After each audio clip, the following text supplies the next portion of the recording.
Welcome back to another vlog update. This is the back-to-back one that I promised in the previous video.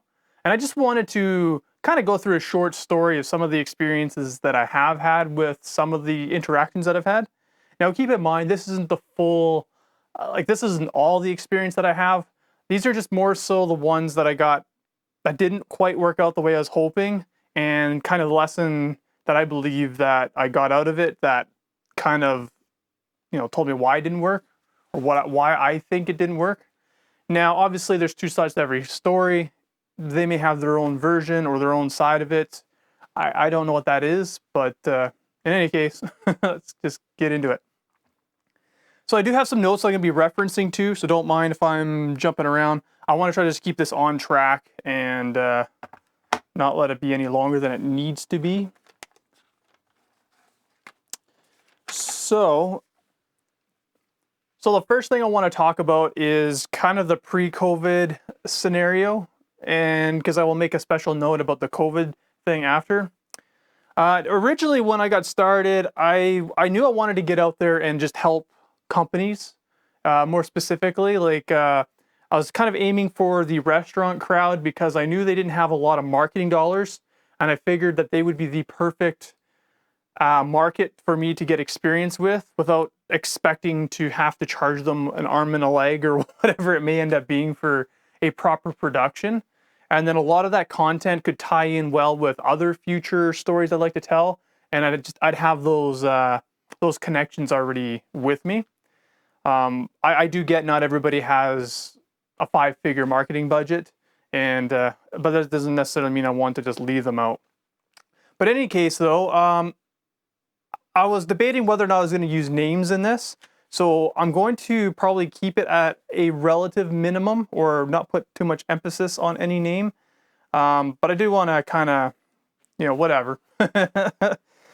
So one of the first places that I went to is EK's Grills. It's a really cool restaurant. They have a huge saltwater aquarium. In fact, I think it's advertised as being one of the largest in BC. And it's beautiful. When I went there and saw that, I knew I had to do a project for them. So I wanted to get into the food porn video stuff just because I figured it was pretty light and relatively speaking easy. And then I was hoping that would open up the door for, to do more of that, as well as to get into the story components of their business. And in any case, though, going into it, I definitely learned that I didn't quite have the systems, the ABCD of the whole thing. I wouldn't say I was winging it, but I was doing my best to do my best, and then I was going to get whatever feedback and adapt. And all I can say is I think there's a big miscommunication in mostly the post-production workflow. I think the video turned out okay for what it was. However, the whole battle between, Instagram, and that's a whole nother debate. But anyway, the long story short, the main lesson that I got out of that is I can't assume that everybody that gets a video is going to know exactly how to utilize that after it's been created.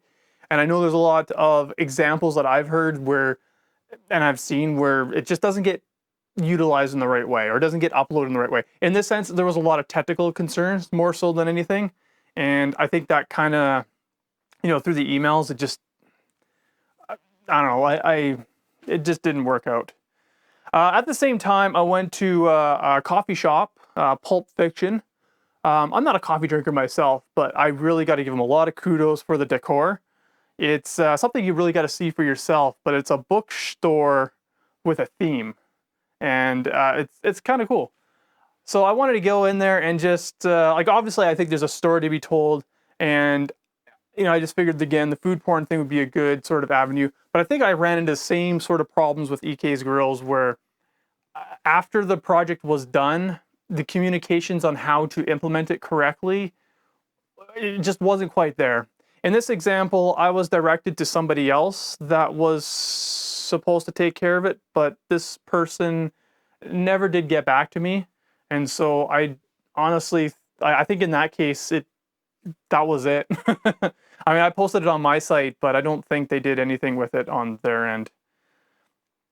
So moving along to Donna Farm Adventures.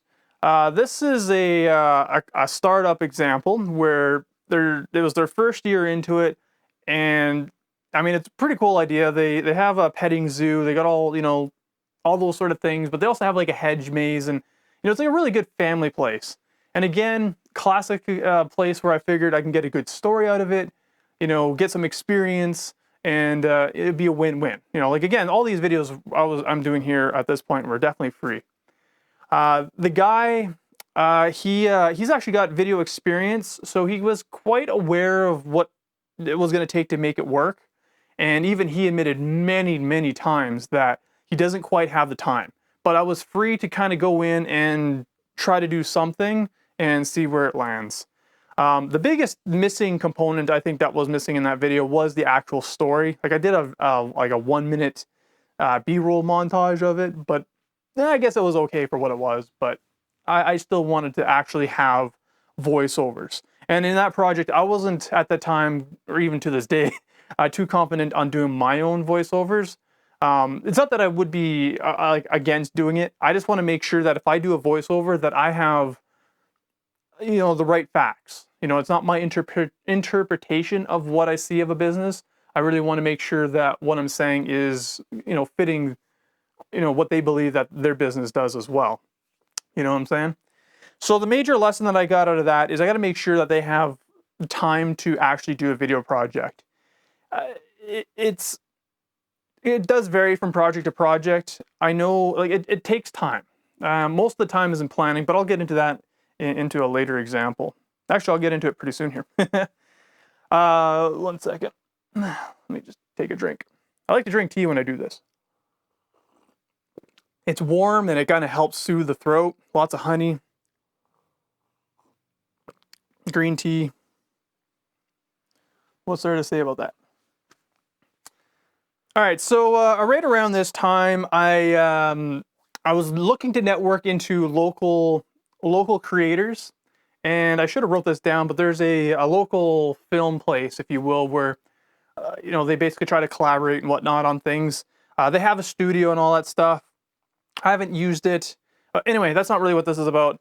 I met at a networking event one of the peoples there that was working on a documentary called 9 Questions. In essence, they're asking, I want to say about a dozen, but not quite a dozen, senior citizens about, generally like their life and looking back and just some of the things that they've learned. I thought it was a pretty cool project, and I will even admit, especially going after that project, I had a whole lot of, anyway, I wanted to potentially take that project idea to another level, but unfortunately in this project, by the time I got into the workflow of it, if you will, or not the workflow, but by the time I got into the project, it was literally less than a week, like probably a few odd days from, all right, let's do this, to let's start shooting.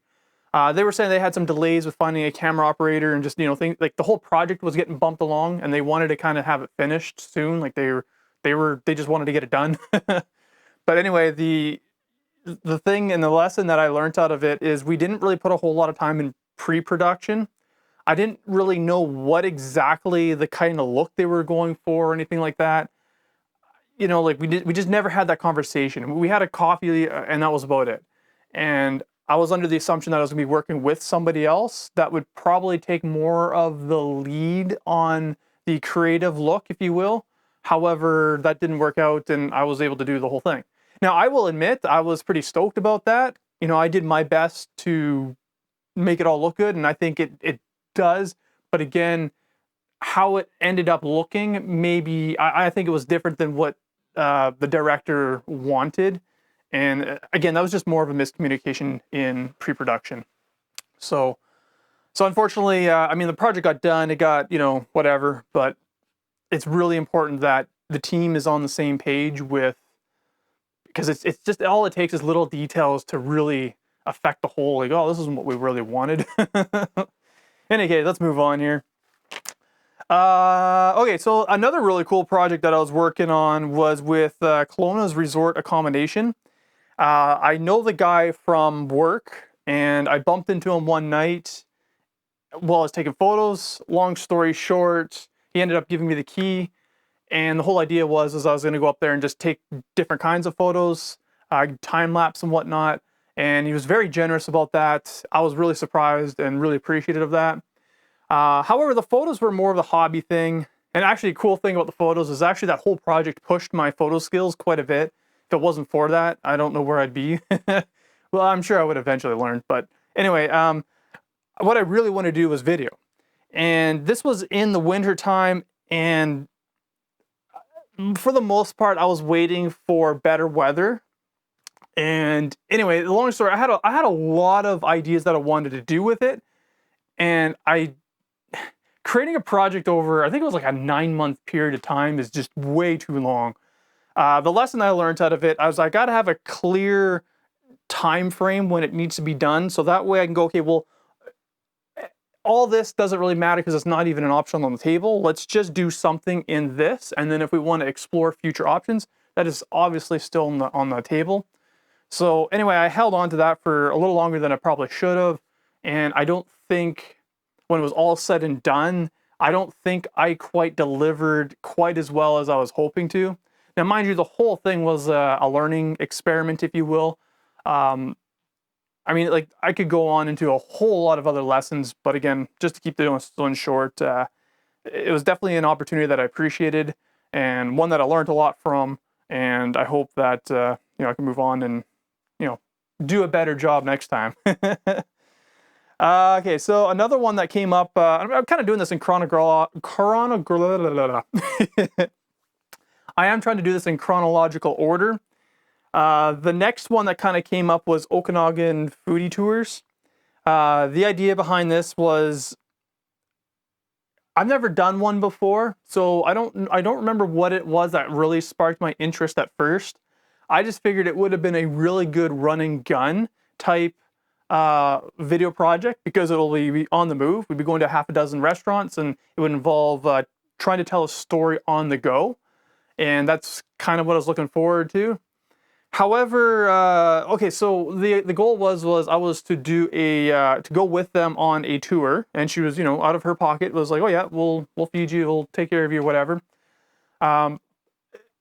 Anyway, a couple days before that, I got bit by a dog, and that really affected my mood for, well, it just really, I was too quiet. I wasn't enthusiastic. I wasn't selling myself. I wasn't, you know what I mean? I was just sort of tagging along and eating food and checking things out, and I know I felt like kind of an outsider at the end of it. I knew at the end of it, I was like, oh man, I don't know. And I think I may have mentioned that I did get bit by a dog, but even I didn't anticipate that it was going to affect the project in the way that it did. Anyway, that was just like a scouting project, and since then it petered out, and I get it. I kind of, yeah, it didn't work out.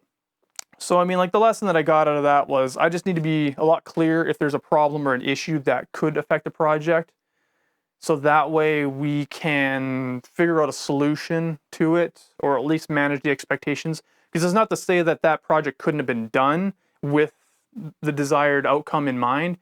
It just, I wasn't really selling myself. Anyway, let's move on to, okay, this is an interesting one.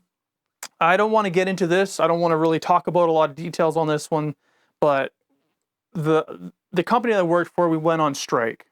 And during the strike, a lot of people weren't happy with the way that it was being organized. The strategy was not really there. It was very cliche, if you will, and it wasn't proving to be productive. Anyway, long story short, when it finished, there was a bunch of people that were still like very much interested in trying to make things better, and we had a concept or a strategy that we were developing and going to implement, and we were going to do a video explainer promo kind of thing on the idea. However, the union got wind of it, and I can't speak for the union, but my interpretation of what happened was they liked the idea, and they basically took over with their own people and left pretty much everybody else out of it, including myself. So in that example, we did go into production with it. We did get all the film for it, and that's when I don't know, maybe that's when they found out, but we never even got into the edit, and that was going to be a pretty cool, fun project too.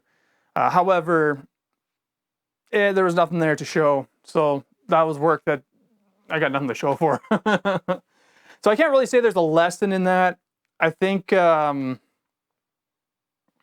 mean, again, that whole union work strike drama is a whole nother story in of itself, and I really do not wish to get into that. Okay, so let's move on, but let's first have another drink, because when the throat gets a little raspy, it's that.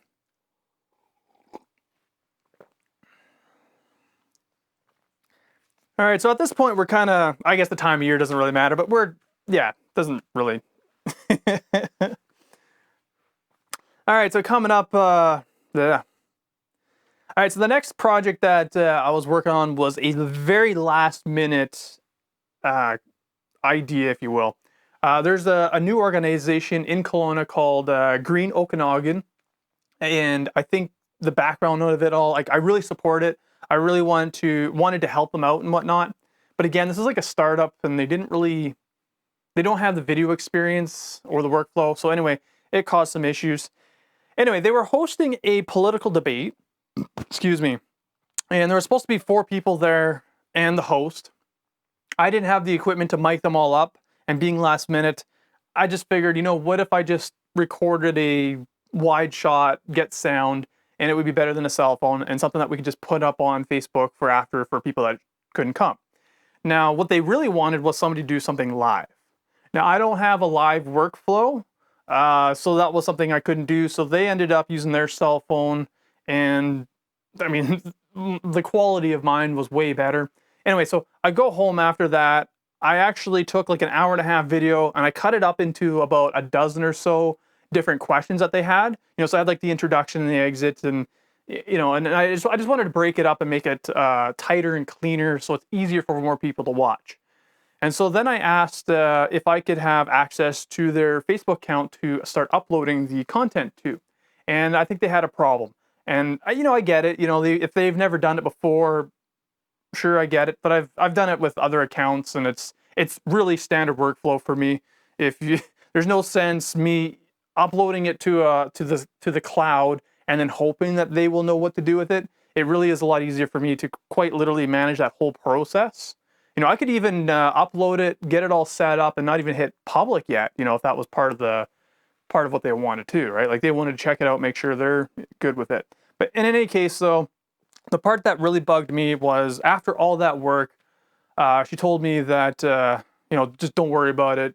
You don't have to do anything with it. Just leave it alone. You know, and to me, it's like after I put all the time into it, and I've seen the live one, I just felt like the little bottleneck was just simply they didn't know how to give somebody access to their account, to their Facebook profile, if you will, without necessarily it being a problem. So anyway, the lesson that I learned out of that is there needs to be a clear idea of where a video project's going to go, and make sure that we have an understanding of how it's going to get there.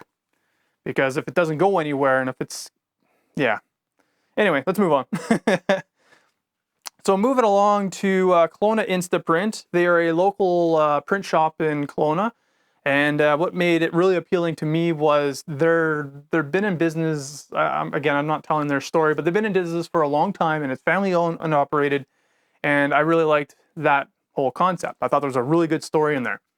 And I really wanted to do well, I guess I got this one and the other one backwards, but that's okay. I wanted to do a VBC for my portfolio. By this point, I had more of a formula on how to do one, and that's the way that I was approaching with it. And so what I wanted to offer them is a VBC in exchange for business cards that I didn't have. That sounded all good, and I think they liked that idea. However, I made a very big mistake by putting my foot in my mouth probably on day one. I knew as soon as I put it in my mouth, I knew what I said was wrong. However, I didn't apologize right away, and I didn't even apologize to this point. I was kind of hoping that it'd be water under the bridge, or maybe there'd be a better opportunity to address it. But anyway, I kind of insulted their secretary by saying something along the lines of, you know, the secretaries are the gatekeepers, and they got to go to the decision makers. You know, it's a small business. They're not corporate So yeah, she's very much equally a part of the business as the decision makers. In fact, she is very much part of the decision making process. And I said the wrong thing.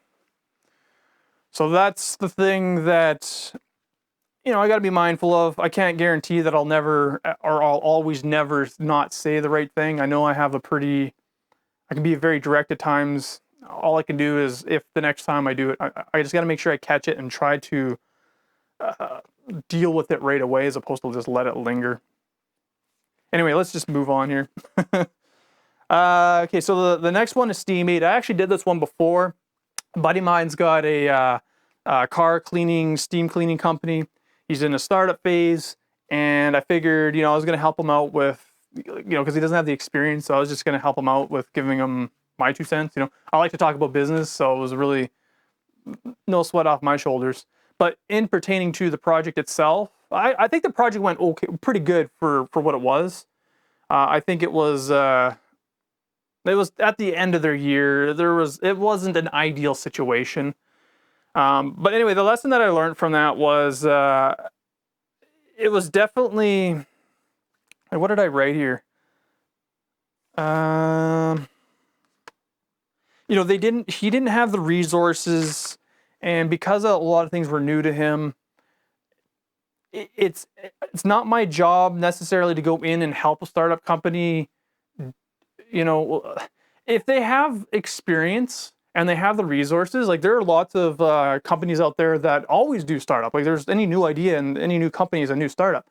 But if they have an understanding of marketing, they have an understanding of business systems, and they have budgets, whether they're in debt for it or not, they have budgets to get the business going. And in his example, he just didn't quite have a lot of those things. And again, I was offering this all for free, but it's still, there was still hesitation in the implementation. And ultimately, he doesn't use the video the way that I've been telling him you should be using the video. So I can't use it as an example or a portfolio piece. I could privately message an example if I need to. I think I've done that before. But at the end of the day, I would really like to show his video on his website at, you know what I mean? Like, because I'm helping him market him, you know what I mean? And so they can see it live and in action. And that didn't really happen.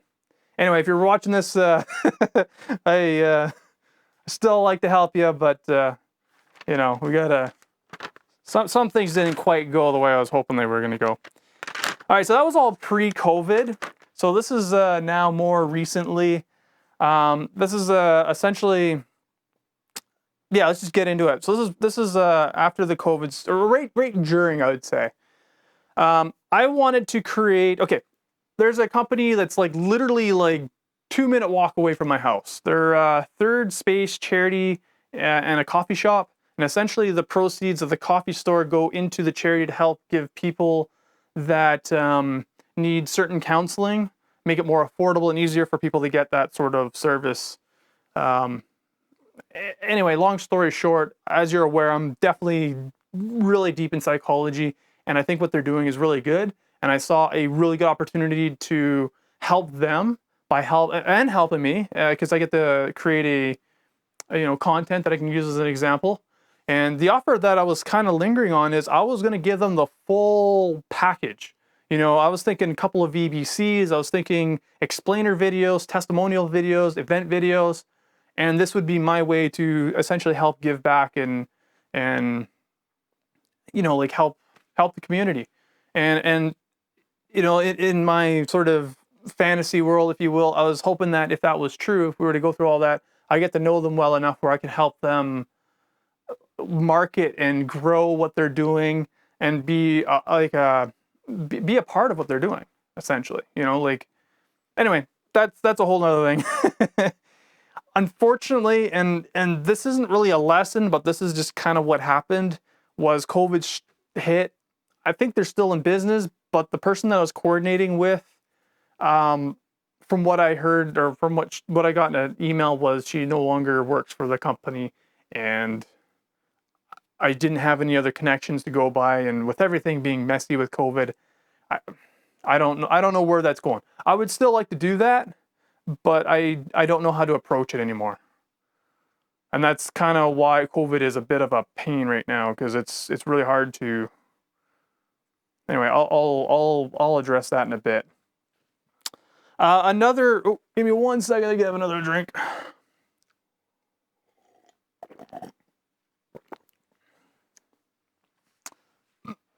All right, so just before COVID, I was going out there and I was seeking out any potential networking event that I can go to. Laundry list of examples. They're all closed, mind you. But one of them is a cash flow game. It's a rich dad, poor dad cash flow game. Anyway, I don't want to explain what the game is. It's like, it makes Monopoly look like checkers, and yet it's not that hard to learn, and it's really just a business game. It teaches you about strategy and oh, I could go on and on about just like how good of a tool it is for training and learning and just a whole bunch of stuff. Anyway, I went into there before I even played the game, because I've played it out in Edmonton I don't know how many dozens of times. So I already knew the game. I already knew what to get out of it and what it's for. And I was going to offer to do a marketing promo on it to help kind of grow the idea, because it was kind of new to Kelowna. I think it was a startup idea. Anyway, the guy that was hosting it, he's got another business, and he was immediately looking for a videographer to shoot a course. Now, I've never done a course before, but I know where I can get resources to make it really good. And I already have done enough research to get an idea of what workflow is going on in there. So anyway, the idea, and I'm just going to skip right to the lesson. I think I talked myself too much on the technicalities of the project. The guy, he's more, can you do it? Okay, let's do it. Let's set dates and let's just get it done. But to me, I felt like it was really important to make sure we're on the same page, because I'm not just a videographer. I'm not just there to hit record and do some editing, and I do marketing. I wanted to make sure that his project, even though he may have high hopes and wherever it's supposed to go, I wanted to see if I can bring it up another level. And I think somewheres and all that, I don't know, things got a little messy. Again, COVID hit, so things got even messier there. And I think I heard something about him and his team. They kind of separated. He still does what he does, but I think there was ironically enough, the marketing strategy they didn't agree on. One wanted to do traditional marketing. One wanted to do video marketing. So to me, it was like, I can still help with that. But anyway, I don't know. I would still like to be able to help out with him. But there is one other little thing that he does have a previous videographer. His name is Marcus, and he actually teaches videographers how to sell videos. And that was his client as well. So I want to take that course, and I felt like maybe it was kind of stepping into somebody else's sort of work. And so when I found out also about that, I didn't really pursue, I didn't pursue it. I just sort of went, okay, maybe we should just let that be. Anyway, moving on, let's just move on. So more recently, and this is the last example, we're getting pretty long here in the video. I do apologize for that. The last one is Day Century Growers. Now, as soon as I moved to Kelowna, I've had my eyes on this place. They are a large farm, quite literally like right in the middle of Kelowna. And long before I even wanted to do video marketing, I wanted to know what they were up to and see if I could potentially help them out in some way. And when I moved to Kelowna, I was actually looking to get a legit job. Like if it meant helping them pick pears or whatever, like I wanted to get into that industry somehow. Anyway, long story short with that, I did, they got cows, and I did a video kind of on their cows. Like I was just, side of the road. There's an opportunity that was even abnormal for me, and I just so happened to have a camera, and I just so happened to capture what I thought was interesting enough to put a video together and share with other people. And I shared it with them, and then we started talking about like, well, why don't we collaborate and create something? And in my mind's eye, I wanted them to be like a client. I didn't want to do free work for them because I knew they can afford it, and I know that even though there's a lot about their business that I'm not aware of, I wanted to provide value and essentially, you know, pay rent with it. You know, build a business with it. I wanted them to be a client, and a good one. However, and this is what I learned in my lesson, is I used the wrong word. I like problem solving is a term that I use a lot in my brain. Like, not all problems are bad, but I still view them as a problem. You know, if you want to go to the lake, you know, what do you want? You want food? You want a picnic? You know, like, that's a problem. You got to go. So I used the wrong word. As soon as I used the word problem, you know, because I was trying, like, I was basically asking them for information that they weren't ready to share, when I should have just been focusing on the right word, which is goals. You know, what are your 3-month goals and what are your 3-year goals or whatever, and build off that. And so we got caught up on the problem. And as soon as the problem came up, then they're starting, you know, okay, well, what's this going to cost? What are your rates or whatever? And I can't talk about rates without knowing the scale of the project. And I certainly wasn't going in there, you know, oh yeah, we'll do a $500 video and be done with it. No, I really wanted to go in there and, you know, what can I really do to give you some value? And in exchange, of course, get some value. So anyway, I don't know how to approach them again, but I'm definitely, like, they're still on my radar, and I still definitely want to approach them. I feel like maybe if I had more experience, if I had some more examples to show them, because that's my biggest problem right now, is I don't have any VBCs to show. You know, I've essentially created 2. One for myself, which by no stretch of the imagination is an example, because I'm being the talent, the director, and the video guy, using the resources that I have, which is essentially in my living room, which is not the same type of story that I would be selling for somebody else. So that doesn't even mimic that. And then I have the Steam-Aid VBC, which again, it's not public, it's not viewable per se, so it's like, it's not the greatest example. So I need to find more opportunities to do VBCs, find work, and learn from the lessons that I've learned from these ones, and hope that half of these people are still going to be future, you know, people that I can work with. So anyway, this is getting a little too long. I didn't know how long this was going to be, but we're going to call it this. Thank you if you got this far, and I hope that someday we can work together and these problems won't be a problem. And let's work on your goals. Have a good one.